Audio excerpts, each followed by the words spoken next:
What's up, YouTube, and welcome to episode 99. Holy crap, 99 already. Yeah, let's get into it. So, I said that I was going to be reprinting the parts for the tail. This one failed. This is the core section. It was on the bed like this bit. If we can see that, let me get something straight so you can see. Yeah, that's no bueno. It was literally just hanging off this last little bit here and a couple of pieces over here, pulled away here, and this whole front end, as you can see, just pancaked. So I'm going to have to reprint this. So what I've done is I've actually gone into the CAD model, I've chopped it up, I've added a bulkhead, and I'm going to print it in two parts vertically because I know that these round cylindrical shapes of the fuselage and stuff, they print a lot better in a vertical orientation. For some reason, I don't know. It makes no sense to me. I mean, you'd think that the wings would print vertically like that as well, but no. Wings like to print horizontally on the flat, so yeah, I've got to start this. It should still be ready by tomorrow, and we will still try for a maiden flight tomorrow. So, with that not being ready to do the CG yet, I have to be a bit more clever about the way that I'm doing it.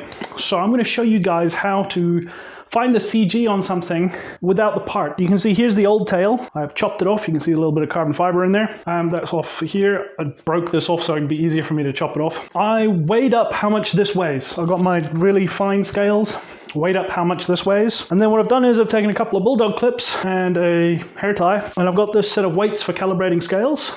And what I'm going to do is I'm going to take the one bulldog clip, grab the 100, grab the other bulldog clip, and grab the 20, because that weighed out to be about 130 something. And then if we take the weight of the bulldog clips themselves and the hair tie and then the positional thing, it's close enough. It's close enough, okay? This I'm then going to hang on the tail of the plane, and we're going to try and figure out how much of the tail we're going to have to chop. Let's have a look. So all the electronics, everything is in the plane that would be in the plane for flight.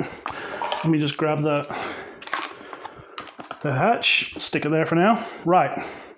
So where I've placed this here is about 10 centimeters, so 100 mil from the end of where it was. And then I'll just do a quick CG check. Yeah, it's a bit too far back. Right. So we drag another 100 mils and we check. Oh, it's almost there. It's pretty close.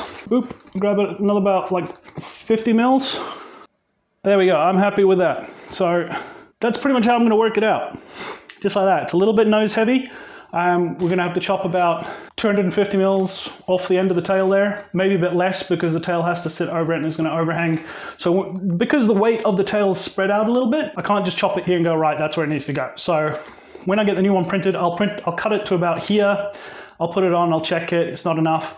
I'll cut it to here, I'll check it. If it's not enough, I can then cut it to here. And then that's in the middle of where the tail weight is. So we'll see. But we know how much we need to cut off now, roughly. So this is a good way to indicate what your weight's going to be before you have a tail for gliders and stuff. You just measure out the weight you want, hang it off some bulldog clips like that, and then you can get the CG for your plane. All right, so we'll leave it there for today's episode, keeping it super short. Like I said, I now have to get the next print started, and hopefully, fingers crossed, it stays stuck to the build plate. Make sure you hit the like button, make sure you subscribe, go check out my other channel, and as always, I've been Chaos.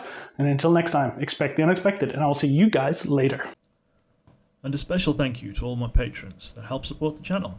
If you would also like to support the channel, there's a link in the description.